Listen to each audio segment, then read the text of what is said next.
বিশ্বাসী, আমাদের নবী সুপারিশকারী। কথা কেন? নবী ছাড়া কোন ফির ফকির সুপারিশ করার ক্ষমতা রাখে না।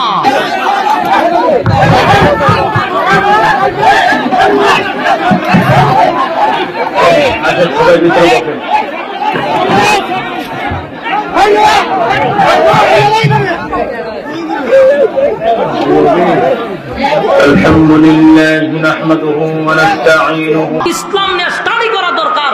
বাপ দাদার গিচ্ছা করে এরা ভাই বাবু কাল্পনিক গাঁজাখুরি গল্প বলে হারাটার মাহফিল, খালি ফিরের খালি গুণগান, নাই কোরআন নাই হাদিস, খালি ফিরে এটা করছে, খালি হিড়ে ফিরে। বেটা তোর ফির দিয়ে ইসলাম চলে নাকি? ফির দিয়ে ইসলাম চলে? ফির দিয়ে ইসলাম চলবো কেন? কোরআন এবং সুন্নাহ অনুযায়ী ইসলাম চলবে। তোর ফিরের কাহিনী শুনবার লেগে না আসছি আমি। এই জন্য ইসলাম নিয়ে স্টাডি করেন। হযরত সুলাইমান নবীকে আল্লাহ গোটা পৃথিবীর বাদশা বানাইছে, গোটা পৃথিবীর, শুধু একটা দেশের বাদশা নয়, গোটা পৃথিবীর আসমানের নিচে যত জায়গা সুলাইমান নবীর আল্লাহ বাদশা বানাইছে। তো সুলাইমান নবী কি ধনী ছিল না? কথা কানা দিই, উনি স্বর্ণ দিয়া ঘর বানাইছে, স্বর্ণ দিয়া সুলাইমান নবী, কিন্তু এক সেকেন্ডের জন্য আল্লাহকে ভুলে নাই। কথা বুঝতেছেন? মূল কথা হলো আপনি 1000 কোটি টাকার মালিক, কোনো সুবিধা নাই তো, ইসলাম আপনাকে নিষেধ করে নাই। মূল কথা হলো আল্লাহকে যেন আমরা না বলি। কিছু নামদারি ভণ্ডগুলি কোরআন পড়ে না, কোরআনের ব্যাখ্যা জানে না, ভালো করে সূরা ফাতিহাটাই পড়তে পারে না। এদেরকে যদি বলি বল সূরা ফাতিহাটা আমরা সামনে পড়তে পারবো না। এই জন্য ভালো কোনো জায়গায় এদের ইমামতিও নাই। আমার আফসোস লাগে, শুধু এক জায়গার ব্যাখ্যা করস কেন, আরেক জায়গার ব্যাখ্যা কর। নবী গরিব ছিল, অস্বীকার করি না। নবীর পেটে পাথর ছিল, অস্বীকার করি না। এই ওয়াজটা পাবলিক আর কত শুনাইবি? এখন পাবলিক এটা শোনা নবী ধনী ছিল, এই ওয়াজ শোনায় না। নবী যে দেশের প্রেসিডেন্ট ছিল অনেকেই জানে না। হ্যাঁ, আমার কথা বুঝতেছে? নবী যে দেশের প্রেসিডেন্ট ছিল, রাষ্ট্রনায়ক ছিল, অনেকেই জানে না। অনেক উম্মত জানে না। কেমনে জানবে? ওই যে টিকলি বলারা বুঝাইছে নবীর ভেড়ো ভাত্তর, নবী গরিব। নবীর ভেড়ো ভাত্তর গরিব কইয়া তুই কেমনে মুরগের রান রাত মাই দিকে খামুর দেশ? তুই নবাজ করে গেলে নবীর ভেড়ো ভাত্ত ঠান্ডায় মান্দায় গেলে তুই মুরগের রান খাস কেমনে?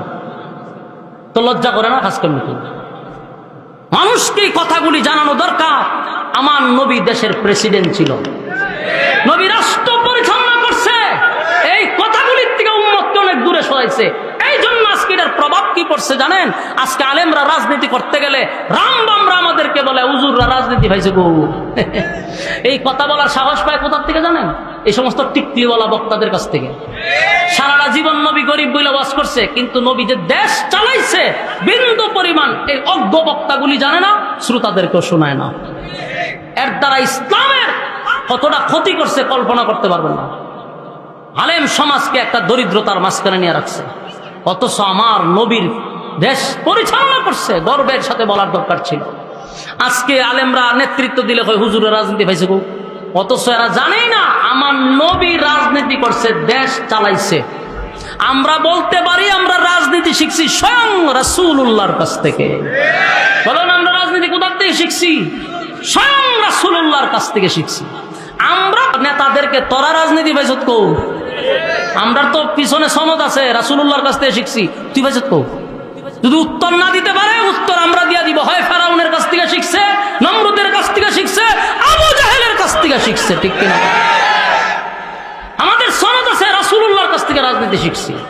হযরত রাসূলের পরে আবু বকর দেশ চালাইছে, হযরত উমর দেশ চালাইছে, হযরত উসমান দেশ চালাইছে, হযরত আলী দেশ চালাইছে, আর আমরা কয় হুজুরের রাজনীতি পাইছে গো। কি হাস্যকর! এই কথাটি বলার সাহস পাইছে টিকলিওয়ালাদের কাছ থেকে। এরা রাসূল রাষ্ট্র পরিচালনা করছে এমন ওয়াজই পাবলিকে শোনায় না, অথচ ইসলামটাকে একেবারে গরিব একটা জায়গাত নিয়ে রাখছে। আজকে দেখেন না, ইঞ্জিনিয়ার, ডাক্তার, শিল্পপতির ছেলেকে মাদ্রাসায় ভর্তি করতে চায় না।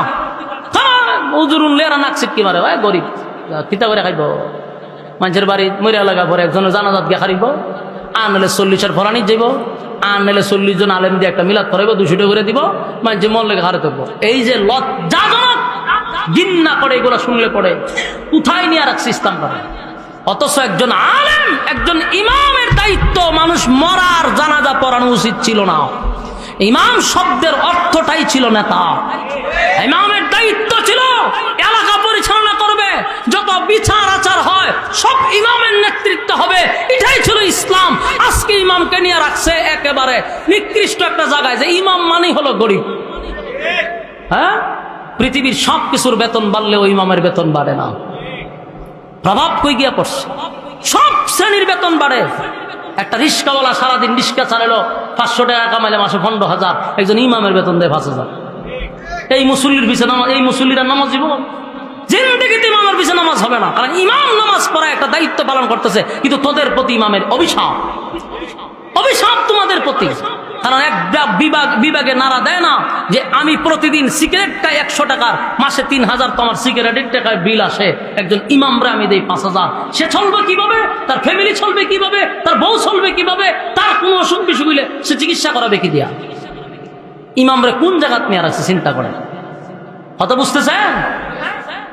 ওই কয়েকদিন আগে আমি একটা কথা বলতে আমি বইলা বলাইছিলাম, আমার কথাই বলছি, যে 1 লক্ষ টাকা শুধু আমার বেতন দিত 60 জুম্মায়। আমারে এই মসজিদ আপনি নেটও চার্জ দিলে পাইবেন, বাংলাদেশের মধ্যে এটা সবচেয়ে সুন্দর মসজিদের মধ্যে একটা মসজিদ ছিল, এবং আমার মসজিদের যিনি ছিল শিল্পপতি ছিল। তা আমি নামাজ পড়াইতাম, আমার বেতন দিত 1 লাখ টাকা। এটা বলছি তো আমি কোনো একটা কথার প্রসঙ্গকে টাইম আনছিলাম, যে আমাদের আলেমদের ইজ্জতটা এমন হওয়া দরকার, এমনই হওয়া দরকার ছিল। তা আমি তো এর বড় চাকরি ছেড়ে দিয়েছি, আমার বহুত চেষ্টা করছি, দরকার নাই, আমার মাদ্রাসা করছি, আমার এখানে থাকা দরকার। আমরা একেবারে সবচেয়ে নিম্ন জায়গায় নিয়ে ইমামরা রাখছি, আল্লাহর কাছে জবাব দিতে মনে হচ্ছে মসজিদ তজি করে দেবেন জান্নাত, কত সোজা। ইমাম রাত্রের বেলা তাহাজ্জুদ বইয়া খান দেয় আল্লাহর কাছে, আল্লাহ কত সভাপতি সিগারেট খায় ডেলি 500 টাকা, আর আমার দেয় 100 টাকা বেতন, জান্নাত যাইতেন না, অত সোজা যায়েন। বলে ইনশাআল্লাহ আমরা এই আকীদায় বিশ্বাসী, আমাদের নবী সুপারিশকারী। কথা কেন? নবী ছাড়া কোন ফির ফকির সুপারিশ করার ক্ষমতা রাখে না। রাজি আছি ইনশাআল্লাহ? আল্লাহ আমাদের বুঝার, মানার, আমল করার তৌফিক দান করুক, সকলে বলে আমিন। সম্মানিত সুধী, এই আতিপুরা আমার জীবনের প্রথম মসজিদ। এরপর আপনারা যতটুকু পারছেন গরমের মধ্যে এই বেকওয়ার্ড একটা জায়গায় আপনারা আরামের ঘুম হারাম করে নরমাল বিছানায় অনেকক্ষণ সময় বসে কোরআনের কথাগুলি শুনছেন। আমার যতটুকু সাধ্য ছিল বোঝানোর চেষ্টা করেছি। আল্লাহ তাআলা বলনেওয়ালাকে শুননেওয়ালাকে উভয়কে সহি আমল করার তৌফিক দান করুক, সকলে বলে আমিন। সবার কাছে দোয়া চেয়ে বিদায় নিচ্ছি। আসসালামু আলাইকুম ওয়া রাহমাতুল্লাহি ওয়া বারাকাতুহু।